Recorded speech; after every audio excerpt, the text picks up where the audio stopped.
Un duel diamétralement opposé à Castres, à Pierre Fabre, avec Jonathan Danty de retour dans le Tarn avec les Maritimes, mais c'est à l'extérieur pour les Rochelais qui viennent chercher des points pour s'assurer une qualif dans le haut du classement, et des Castrés qui alignent 29 victoires d'affilée. À Castres en top 14 depuis décembre 2020, ça fait 29 victoires. 29 victoires, vous avez bien entendu. Et ils chassent bien en début de match, mettent la pression sur Brice Gulin. C'est La Rochelle qui mène 3-0 après une pénalité d'Astoy. Faute au sol, on va jouer rapidement avec Louis Lebrun pour impulser. Les Castrés vont se préparer avec Arata qui essaie de mettre du gaz dans l'axe. Ils aiment ce genre de situation, les Tarnais, hein. Mise en action préparation avec les avants, pick and go et défier sur la puissance avec des joueurs comme Platin, Stani Force. On va les retrouver à quelques mètres de la ligne. Les Rochelais défendent à tour de bras les assauts des Castrés. Et là c'est bien joué, retour intérieur de nouveau avec Louis Lebrun qui cherche la solution. Et ils vont la trouver, les Castrés, avec Arata qui va sortir un ballon rapide. Louis Lebrun sur un pas, bien joué de la part du demi d'ouverture de la charnière. Essai de Dumora, plein d'espoir pour les Castrés dans ce début de match. Avec cet essai de Julien Dumora, un public qui s'est déplacé en masse dans le Tarn. Le stade est rempli. À guichet fermé. Mais la mêlée rochelaise et les Rochelais sont surpuissants. Les Castrés sont dominés, bras tendus. On joue l'avantage. Carbarlo, magnifique coup de pied, audacieux, judicieux, intelligent. La bonne suite avec Seteni. C'est du coup humain. On voit en lecture Carbarlo identifier la montée très rapide. C'est sûr, à quelques mètres de la ligne. Il faut aller chercher fort. Et derrière la couverture, il y a le dernier défenseur de Castres. Ne peut que constater les dégâts. Seteni marque cet essai. Stani Force charge avec les Castrés. Cet essai est intervenu en infériorité numérique. Les Castrés se mettent un peu trop à la faute. La sirène. Et pour l'instant, ce sont les Rochelais qui mènent à Castres. Sans trop trembler, justement.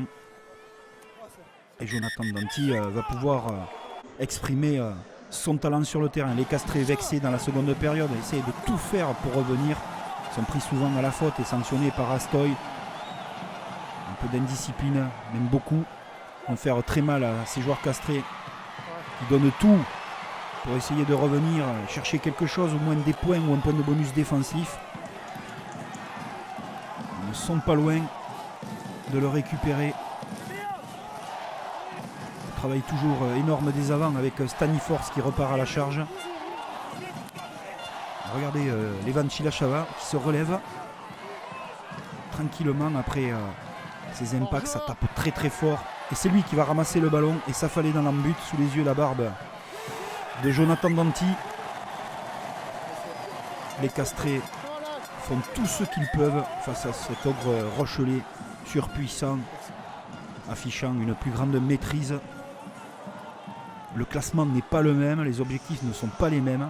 Et c'est sûr que là, à ce moment de la partie, le public tarnais donne de la voix, a de l'espoir, mais les Tarnais sont un peu trop indisciplinés. Ils vont être punis à chaque fois par Astoy qui va inscrire 18 points dans cette rencontre. Et surtout, les Rochelais vont préparer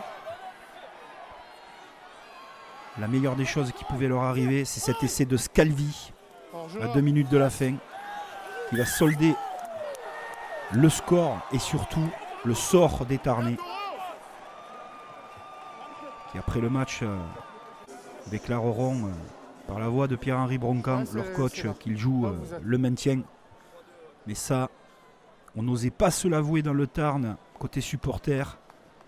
Mais finalement, c'est ce qu'il va arriver avec une défaite de Brive de l'autre côté, conjuguée avec une grosse victoire de l'USAP. Les concurrents directs au maintien revenir très fort. Perpignan n'est qu'à 2 points de Castres. La Rochelle a fait du bon boulot. Ils ont fait le match qu'il fallait en terre tarnaise. Beaucoup de maîtrise. Ils n'ont pas été inquiétés. Ils ont été puissants. Leur plan de jeu a bien fonctionné. Et Jonathan Danty a le sourire avec ses coéquipiers. Pour Castres, il va falloir vite avoir des résultats.